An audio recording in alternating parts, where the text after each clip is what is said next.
It was a quiet night on Earth when everything changed. The stars above looked peaceful, far away and silent, but somewhere in that darkness a voice was crying for help.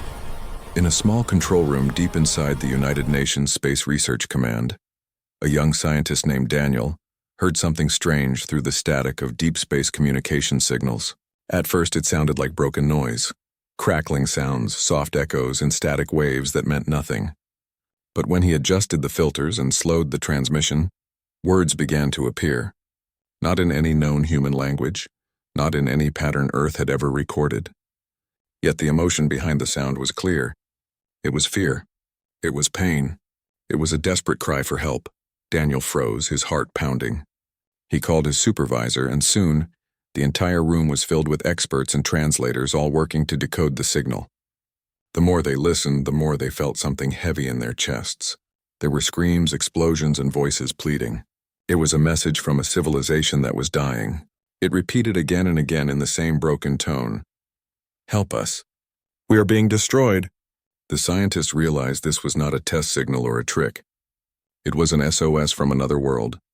When the news reached the higher authorities, the first reaction was disbelief. Could there really be another intelligent race out there, reaching out to humanity for help? For centuries, humans had searched for life among the stars, sending their own messages into the universe, hoping someone would answer. But now it was the other way around. Someone had found them. The source of the signal was traced to a distant star system, nearly 40 light-years away, belonging to a peaceful alien race later identified as the Virulons. These beings were not warriors. They were artists, scientists, and thinkers who lived in harmony with nature. Their planet was beautiful. Green skies, silver rivers, and crystal cities that glowed in the night. But all that beauty was being destroyed by a violent race known as the Dravkul. The Virulons had no weapons strong enough to defend themselves. Their only hope was to send a message into space, praying that someone somewhere would hear them. They never imagined that message would reach a world like Earth, a planet known in the galactic archives as the Deathworld. To most alien species, Earth was a terrifying place, a planet of storms, diseases, predators, and extreme survival. The creatures that lived there had to fight every day to stay alive, and humans, the dominant species, had evolved through pain, struggle, and endless challenges. They were strong because their world had forced them to be. When the United Nations confirmed the authenticity of the SOS, a global emergency meeting was held. World leaders, scientists, and military commanders came together in one massive session that lasted through the night. The atmosphere was tense but united. For once, all of humanity was focused on something greater than politics, money, or power. They were listening to the cries of another world. Some leaders argued it was too far, too dangerous, and not their responsibility. But others, especially the younger generation of commanders and scientists, refused to stay silent. One woman stood up, a space officer named Captain Arya Stone. She was known for her courage and clear heart. She had seen war on Earth and knew the cost of doing nothing. "If we can hear them," she said firmly, "we are already part of their story. And if we ignore their cry, then we are no better than those destroying them." Her words spread across the media, igniting something powerful in the hearts of billions. People across every country began to speak the same words: help them. Within days, the biggest joint mission in human history was announced, Project Aegis. The goal was to build and send a fleet capable of traveling to the Virulon system and providing aid. Every major space agency and defense organization on Earth contributed their technology. Engineers worked day and night. Factories that once made weapons now produced starship parts. Soldiers volunteered without pay. Pilots trained for missions beyond the solar system. It wasn't about war anymore. It was about humanity answering a call for mercy. Meanwhile, the signal continued to play, each time growing weaker. Sometimes it carried images, blurred pictures of destruction, alien cities burning, skies filled with fire, children crying. Each new image broke more hearts on Earth. Social media, news channels, and schools began spreading the story. Songs were written about the message. Children drew pictures of helping hands reaching out to alien worlds. Humanity had never been this united before. The old divisions of race, country, and religion started to fade in the light of something greater. The people of Earth had found a shared purpose to protect life, even if it wasn't their own. Daniel, the scientist who first caught the signal, stayed in the main command room every day. He hardly slept. He listened again and again to the message, trying to decode more details about the enemy, their strength and their technology. He wanted to understand what kind of monsters could bring such pain. And each time he listened, his resolve hardened. The Virelans didn't deserve this. Nobody did. And Earth wouldn't stay silent. When the final confirmation came that the First Fleet was ready to depart, Earth held its breath. Huge ships, sleek, powerful, and armored with the latest human technology, stood ready on launch pads across multiple continents. The people gathered to watch. In every city, giant screens showed the countdown. Children waved flags of Earth, not of their nations. Prayers were said in every language. Tears filled the eyes of mothers, fathers, and friends who watched their loved ones board those ships.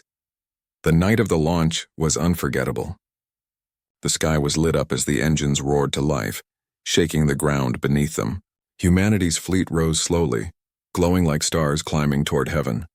For a long moment, the whole world was silent. No wars, no noise, no distractions. Just unity. Billions of people stood together and watched their species take a step not for themselves, but for others. As the ships entered orbit and prepared for the long jump through the worm gate, Captain Arya Stone's voice was broadcast across Earth. Her tone was calm but strong. "We go not as conquerors," she said, "but as protectors. For every being who has cried out in the dark, know this, we are coming."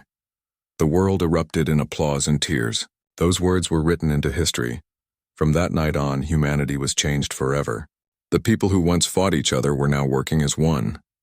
Scientists developed new technologies. Engineers discovered faster travel methods, and every individual believed they were part of something divine. Even those who stayed behind felt the mission in their hearts. The Virelans' desperate SOS had awakened something ancient and powerful inside human nature. The need to protect, to fight for justice, to show that even from the harshest planet in the galaxy, compassion could rise stronger than fear. And as the fleet disappeared into the darkness of space, Earth looked smaller but brighter, like a single blue heartbeat against the endless black. Somewhere out there, another world was dying, unaware that its message had reached the one species born from struggle, the Deathworlders. And those Deathworlders were on their way, not for conquest, but because they simply could not ignore the cry of the innocent. The story of the signal was now the story of humanity. It was no longer just about science or space. It was about who they were. About a species that had fought its way through ice ages, plagues, and wars, but still had room in its heart to care for others. The SOS had not just reached Earth. It had reached the soul of mankind, and it had ignited something unstoppable. The moment humanity decided to answer the call from the stars, the world began to change. People who once ignored the night sky now looked up with hope. For the first time in history, Earth was united not by fear or profit, but by compassion. Every country, no matter how big or small, became part of something greater. Factories that once built weapons started producing parts for ships. Scientists who had been working on different projects came together to design faster engines, stronger armor, and powerful life support systems that could travel beyond the solar system. It was a time of miracles and madness. Everything moved fast, like humanity was racing against time itself. Captain Arya Stone stood at the center of this storm. She had become the face of the mission. Her calm confidence and courage inspired everyone. She didn't care about fame or power. She only cared about the people whose voices had cried out through the stars. "If they can reach us from 40 light years away," she once said during a press conference, "then we can reach them with our hearts." Her words spread like fire. Children drew her picture on walls. Soldiers repeated her name in their prayers before training.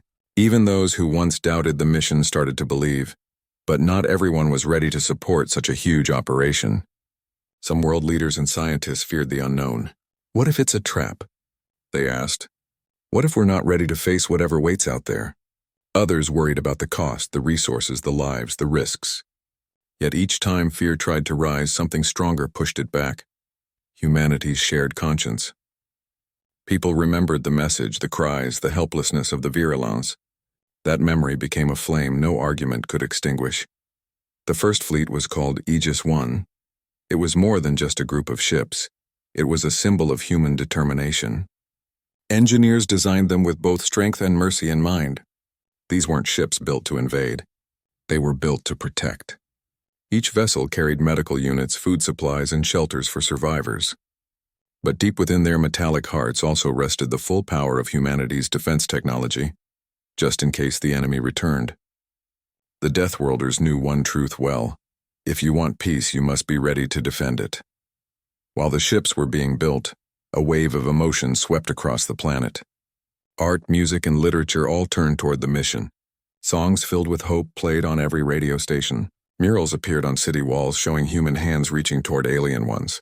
News channels broadcast daily updates from the Mission Control Center, where Daniel and his team continued decoding the alien message. Every new word they understood brought fresh motivation to the people. They discovered that the Virulons had sent messages of peace long before they were attacked. They were explorers just like humans once were, gentle beings who valued knowledge and love. The thought that such a kind race was being destroyed filled humanity with righteous anger. Volunteers flooded the recruitment centers. Some were soldiers ready to fight. Others were doctors, engineers, or simple workers who wanted to help build the future. Everyone wanted to be part of history. For the first time, Earth felt like one big family. Even rivals like the United States, China, and Russia shared resources and technology. Old grudges melted away. It was as if the voice from the stars had healed the wounds of humanity. In secret military labs, scientists developed the Wormgate, a massive portal powered by antimatter energy, capable of sending the fleet across light years in weeks instead of centuries. The first test was dangerous. Everyone knew one mistake could destroy everything. But when the gate opened successfully for the first time, glowing like a ring of blue fire, cheers erupted all over the planet. They called it the Door of Hope.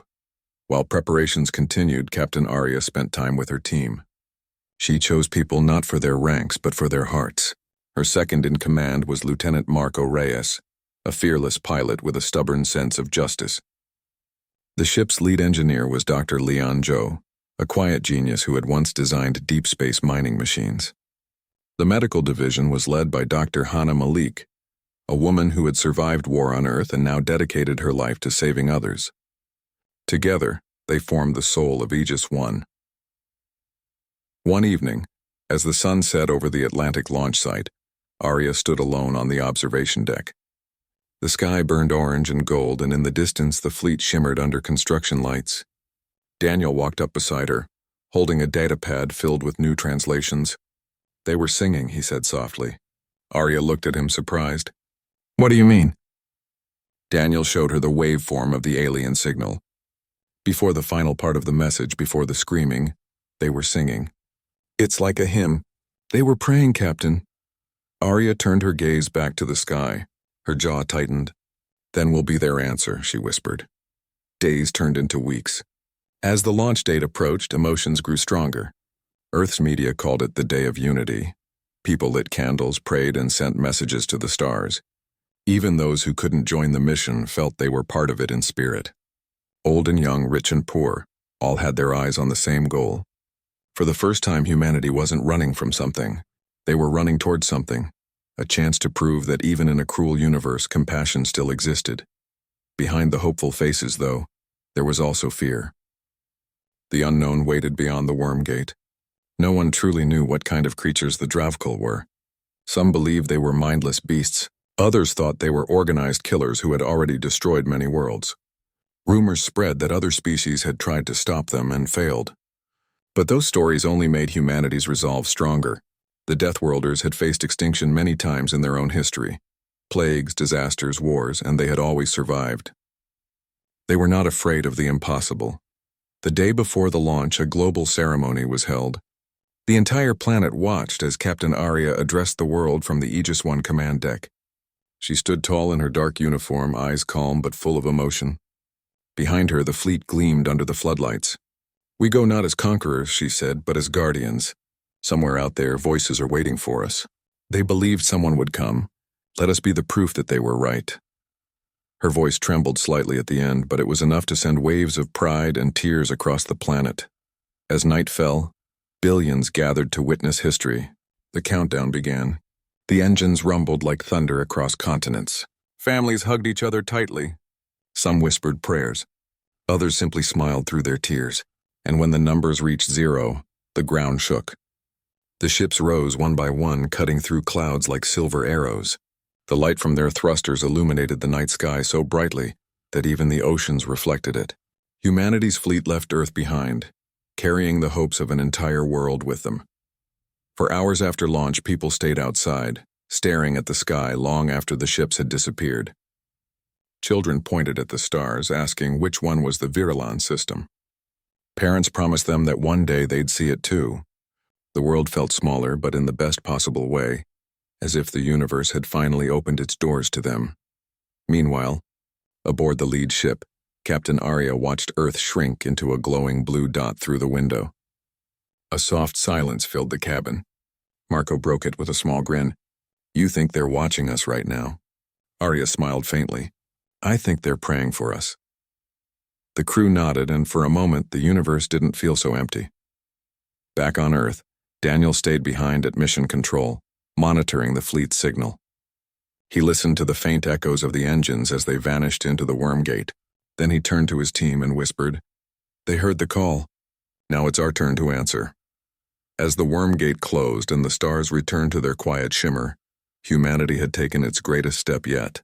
The SOS from a dying world had awakened something deep within every human soul, a reminder that even on the harshest planet in the galaxy, compassion could burn brighter than any sun.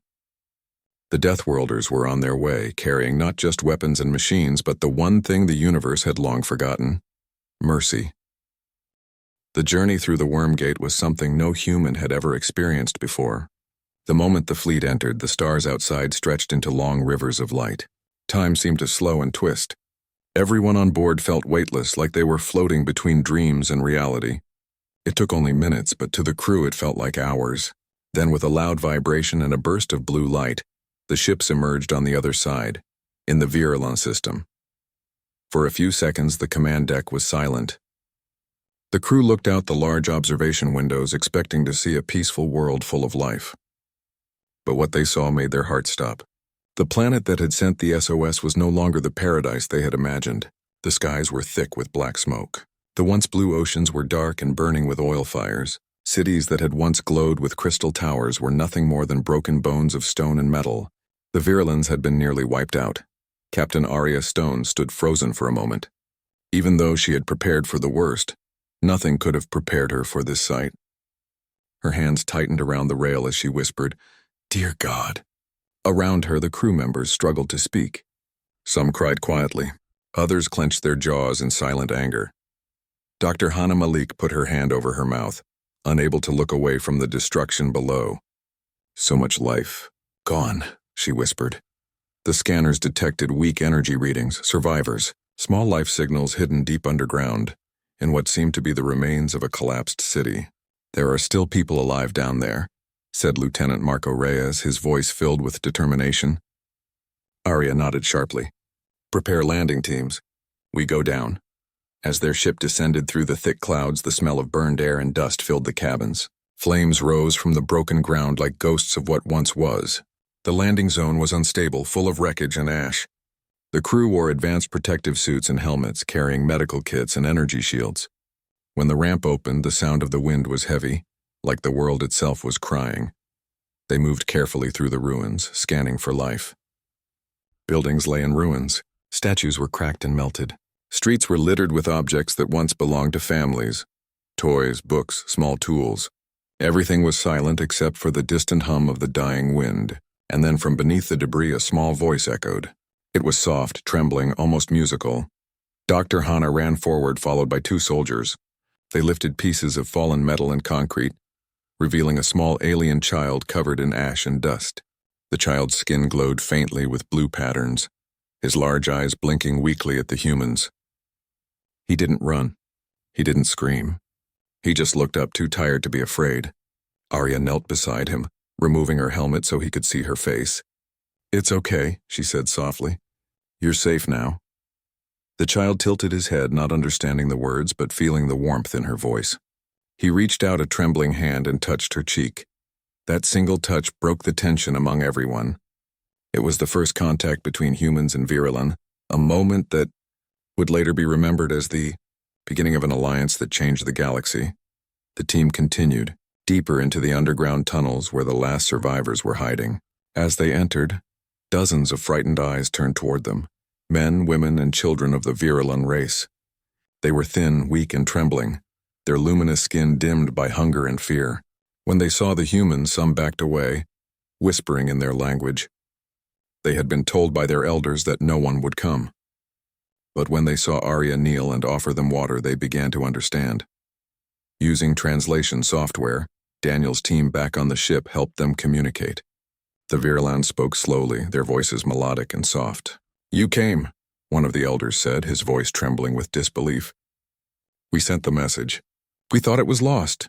Arya looked around at the ruins and replied, "It wasn't lost. It found the right people." The survivors explained that the Dravkul had arrived months earlier. They came without warning, burning cities and harvesting resources. The Virilans tried to resist, but they had no weapons strong enough. The invaders took what they wanted and destroyed everything else. When the humans arrived, only a few thousand were left hiding underground. Hearing this, the human soldiers' faces turned hard. They had seen war before, but not like this. The cruelty here was beyond logic. Captain Arya clenched her fists. "We'll get you food, medicine, and safety," she promised. "But we also need to know when they'll return." The elder's expression darkened. "They always return," he said. "They enjoy our fear."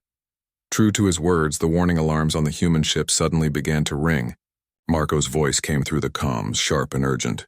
"Captain, multiple contacts entering orbit. It's them, the Dravkul fleet." Arya's heart pounded. She looked at the survivors, weak, starving, unarmed, and then at her crew. She knew what she had to do. "Evacuate as many as we can," she ordered. Now. The humans worked fast, lifting children and the wounded into transport carriers, handing out emergency rations and oxygen packs. The Virilans didn't know what was happening, but they trusted the strangers who had come to save them. For the first time in months, their hearts felt a small spark of hope. Meanwhile, in the skies above, the Dravkul ships entered the atmosphere like black shadows. They were large and ugly, covered in spikes and red lights that glowed like fire. Their commanders laughed when they saw the human fleet on their scanners. "Another prey," one of them sneered. "More worlds to burn." They had no idea what kind of prey they were about to face. On Aegis 1, Marco turned to Arya. "They're locking weapons on us." Arya didn't blink. "Then let them come."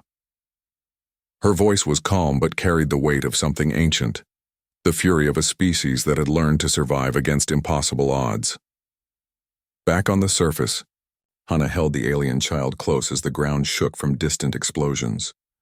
"We'll be okay," she whispered. Above them, human fighters launched into the sky, engines roaring.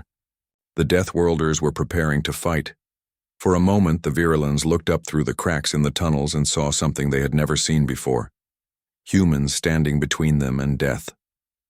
Machines of steel and fire rose into the heavens, glowing like silver angels.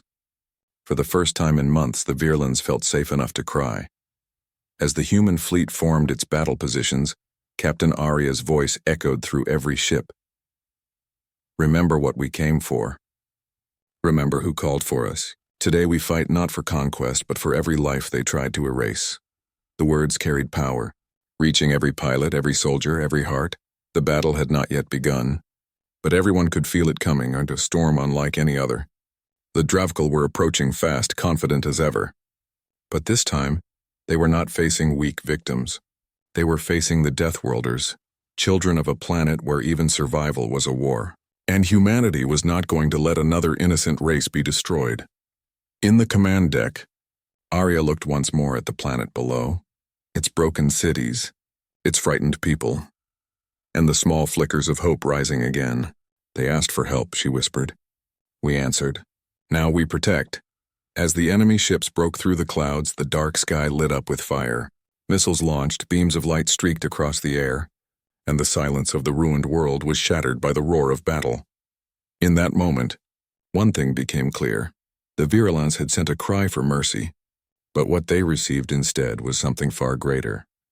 The wrath and compassion of humanity, the fury of those who had learned to fight for every breath. The SOS that had traveled across galaxies had finally met its answer, and that answer was humanity itself, fierce, unyielding, and ready to defend life with everything they had. The Deathworlders had arrived, and the universe was about to witness what it truly meant when humans said, "We are here." The human fleet moved through the silent void of space like a storm wrapped in steel. After the alien SOS reached Earth, everything changed. The message was meant to beg for help, but what it truly did was awaken the fury of a species that never forgot what it meant to fight for survival. The aliens had sent their cry for rescue from a dying world, broken, burned, and enslaved by their enemies. But they had not known that their signal would reach Deathworlders. Humanity. The species that had turned its own planet, Earth, into a training ground for survival through centuries of war, chaos, and endurance. Now the humans were coming, and the galaxy was not ready. Commander Alex Rain stood on the deck of the lead ship Erebus, watching the stars streak by as they prepared to drop out of faster-than-light travel. His face was calm, but his eyes burned with cold fire. Around him, officers moved in silence, focused, disciplined, and grim. They were not here for conquest or wealth. They were here because someone had asked for help, and humanity did not ignore cries for help no matter the cost. When the fleet emerged from FTL, the first thing they saw was destruction. The alien homeworld Virelia was half in ruins. Its atmosphere glowed with the fires of bombardment. The planet's orbital ring, once shining with life and commerce, was now a graveyard of broken ships. Fragments drifted through space like floating tombstones. A deep silence fell on the bridge. The sight hit everyone in the chest, but there was no time for words. The sensors were already lighting up. Enemy fleets were still there, blockading the dying planet. "Signal from Virelia surface," the communication officer said. Her voice trembled slightly as she listened to the broken transmission. "They're still alive, Commander." Small pockets of resistance. Alex's hand clenched into a fist. Then we're not too late. He turned to his crew. "Deploy the fleet. Full combat formation. We're taking that planet back." Orders were shouted, and the Deathworlder fleet came alive. Engines roared, weapons charged, and dozens of warships spread out across the void. Each human ship was named after something fierce and old. Leviathan, Nemesis, Hannibal, Goliath. These were not just names. They were warnings. The alien enemy, the Drex Dominion, responded immediately. Their ships were elegant, curved, glowing with advanced energy fields, but they had never fought anything like humans before. They believed in quick wars and easy victories. They had never faced a species that turned destruction into art. When the first human salvos fired, the galaxy trembled. Missiles streaked through the void, followed by railgun shells moving faster than sound. Human ships cut through the enemy lines like predators through a herd. The Drex responded with plasma fire, bright and deadly. But the human shields and armor, built through centuries of desperate survival on a harsh world, absorbed the blows. On the surface of Virelia, the surviving aliens looked up at the sky and saw the impossible. Human ships burning through the heavens, fighting for strangers, for them. Inside one of the underground bunkers, a young alien girl named Ryra clutched her brother's hand. "Who are they?" she whispered. Her brother smiled weakly through dust and blood. "I think they're angels." But they were not angels. They were something far more terrifying, and far more human. Back in orbit, Alex's voice echoed through the fleet's communication channels. "No mercy for slavers. Protect the civilians. Strike hard. End this." The Deathworlders followed. The battle raged for hours. Space itself seemed to burn. Human Marines boarded enemy vessels, fighting hand-to-hand, their combat suits turning them into living tanks. They didn't fight like other species. They fought like they were born to survive, like every blow was personal. One by one, the Drex ships fell. Some tried to flee, but the Leviathan cut their escape routes. The humans didn't hunt for surrender. They hunted for justice. Finally, the last Drex battleship exploded in a blinding flash of fire. The transmission channels went quiet. The war was over. The silence that followed was almost holy. Alex stood on the bridge, staring at the burning horizon of Virelia. "Prepare landing teams," he ordered softly. "Let's go bring them home." When the first human shuttles descended, the survivors came out from hiding.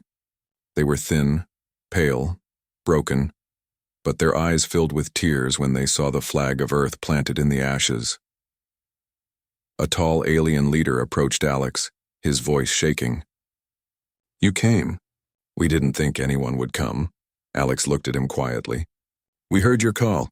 "That was enough." The alien bowed deeply. "Your world must be blessed. No one else in the galaxy would answer for strangers. Alex smiled faintly, though there was sadness in his eyes. "We're not blessed," he said. "We just remember what it's like to be helpless." For the next few days, humanity helped rebuild what was left. Engineers restored power, doctors treated the wounded, and soldiers helped bury the dead. Wherever they went, people whispered the same thing. Deathworlders had come to save them. But the truth was more complicated. Humanity didn't come only to save, they came to warn. To show the galaxy that no one could enslave the weak and expect silence from Earth. As the fleet prepared to leave, Alex sent one final message to the Galactic Network. His voice was calm but carried the weight of fury that echoed across the stars. "This is Commander Alex Rain of the human fleet," he said. "To all who hear this, if you raise your weapons against the innocent, if you enslave or destroy for power, then you are our enemy. We will come for you, and when we come, there will be no mercy." The message spread faster than light, reaching worlds that had never heard of humanity before. Some feared them, some celebrated them, but all of them knew something had changed. Earth was no longer silent. The Deathworlders had stepped into the galaxy not as conquerors, but as guardians born from chaos and pain. They had come from a world that tried to kill them every day, and they had learned to survive by fighting back. Now they brought that same fire to the stars. On Varelia, Rhaera looked up at the sky again where the last human ships disappeared into the stars. "Will they come back?" she asked. Her brother smiled softly. "If someone needs them," he said, "they always will." Far away, in the heart of space, the human fleet moved on to their next destination. They knew the galaxy was watching now. They knew that more cries for help would come. And they were ready, because the moment humanity answered that first SOS, the universe learned a truth that would never be forgotten. Deathworlders don't run from danger. They run toward it. Weeks passed after the great battle of Varelia. The smoke of war slowly faded, but its memory lived in every heart, both human and alien. The once broken planet began to heal. Human engineers stayed behind to rebuild homes, hospitals, and power systems. The people who had once lived in fear now walked freely under the open sky. Yet, even as peace returned to the planet, the story of what had happened began to spread across the galaxy like a wildfire. Every world, every station, every leader heard the same terrifying truth. Humanity had answered an alien SOS, and in doing so, they had shown the universe what the Deathworlders were truly capable of. Across countless star systems, whispers began to rise. Some called humans saviors, others called them monsters. To some, they were a miracle. To others, a warning. The Galactic Council, made up of hundreds of advanced alien races, held an emergency session in the floating citadel of Zerion Prime. The council chamber shimmered with blue light as holograms of alien leaders appeared around a massive circular table. There was tension in the air, something none of them had felt in centuries. "They destroyed the entire Drex fleet in hours," one alien leader said, his voice full of disbelief. "The Dominion had millions of soldiers, thousands of warships. And the humans? They just burned through them." "They didn't burn," another interrupted quietly. "They fought with precision. Every strike had purpose. They saved the civilians. They didn't come to conquer, they came to end injustice," the first alien scoffed. "And what happens when their definition of injustice changes? What if they decide we're the next threat?" Silence filled the room. The question hung heavy. No one dared to answer it. Meanwhile, on board the flagship Erebus, Commander Alex Rain sat alone in his quarters, watching the stars drift by. He had been decorated as a hero by Earth Command, praised by the rescued species and feared by the enemies of peace. But in his heart he felt no pride, only a quiet, heavy understanding. He knew what humanity had become in the eyes of the galaxy, a force that could not be ignored. A knock echoed on his door. His second-in-command, Lieutenant Kara Holt, entered with a soft smile. "Commander, the last of the relief ships are leaving Varelia orbit. The people wanted to send their thanks." Alex nodded slowly. "They already did," he said. When they stood up again, Kara looked at him carefully. "You don't seem happy." Alex leaned back in his chair. "We did what was right. But right doesn't always mean easy. The galaxy's going to change now. Everyone's going to react, some with hope, others with fear." Kara crossed her arms. "And what about us? What happens next? Alex stared out the window, his reflection faintly glowing in the starlight. Next, he said softly, we prepare. Because somewhere out there another cry for help will come, and when it does, humanity will answer again. Far away on Varelia, the young girl Ryra sat beside her brother under the stars. The sky was calm now, dotted with faint trails of ships leaving orbit. Her brother had started working with the human engineers, learning how to use their machines and tools. Ryra, however, was more interested in the stories. She loved hearing about Earth, a world full of oceans, forests, mountains, and storms. A place where life was hard but beautiful. One of the human medics, a kind woman named Dr. Alara, often told Ryra bedtime stories about Earth's history, how humans had fought wars, suffered plagues, survived disasters, and still kept moving forward. Why do you keep fighting? Ryra asked one night, her small eyes wide with curiosity. Even when everything hurts? Dr. Alara smiled gently. Because that's who we are. On Earth, everything tries to kill you, the weather, the animals, the diseases. But we survive anyway. We fight because we must. And when we see others in pain, we remember what it felt like. We can't ignore it, Ryra nodded slowly. Then maybe you were made to help us. Alara looked up at the stars and whispered, maybe we were made to help everyone. As days turned into months, humans and Varelians worked side by side. The once frightened aliens started learning human technology, and the humans learned about their culture, music, and art. A bond formed, one built not on power, but on shared pain and hope. But while peace grew on one world, fear grew in another. Deep in the Drex Dominion, the remnants of their fleet gathered around a dying star. Their high commander, scarred and furious, watched recordings of the human attack. Every blast, every boarding, every explosion replayed again and again on his holographic screen. These creatures, he hissed, they fight like demons. A younger officer spoke carefully. They fight like survivors, sir. The high commander slammed his clawed hand on the table. Then we will make them the hunted. The galaxy must fear us again. But his words betrayed desperation. The Drex had ruled through terror for centuries, but terror no longer belonged to them. The humans had taken it, molded it, and used it as a shield to protect the weak. Soon, whispers of rebellion spread through Drex-controlled worlds. The enslaved began to rise, chanting a new phrase passed from world to world. The Deathworlders are watching. That sentence alone brought courage to millions. Back on Earth, the world was changing too. People no longer looked up at the night sky with curiosity, they looked with purpose. The stars were no longer distant and cold. They were alive with stories, cries, and promises. Earth was no longer alone. In the United Earth Council, diplomats and scientists debated what humanity's role in the galaxy should be. Some wanted to build alliances. Others wanted isolation. But one thing was clear. Humanity could never go back to being invisible. The universe now knew the Deathworlders by name. Alex Rain stood once more before the council, his uniform crisp, but his face weary. We didn't go to Varelia to start a war, he said quietly. We went because someone asked for help. We fought because no one else would. That's all. A council member leaned forward. And if the next SOS brings us into a greater conflict? Alex looked around the chamber, meeting every gaze. Then we'll face it. Because that's what humanity does. We face what others run from. After the meeting, as he left the chamber, reporters and civilians gathered outside, cheering and calling his name. But Alex didn't wave. He didn't smile. He knew the truth. Humanity's journey had just begun. The galaxy was vast and full of darkness, but somewhere out there, light still waited to be found. That night, Alex stood on the balcony of his quarters, looking at Earth's glowing surface below. The lights of cities shimmered like stars reflected in water. He thought about the girl Rira, about her question, and about the millions of lives that had changed because one desperate signal reached Earth. He whispered to himself, maybe this is what we were meant for. Then, far beyond Earth's orbit, deep space scanners detected another signal. Faint, broken, and filled with static, but unmistakable. Another SOS. The message was weak, but the words were clear. This is the world of Sarath. We are under attack. Please, anyone, help us. Within minutes, the alert reached Earth Command. Officers rushed to prepare reports. Admirals exchanged quick looks.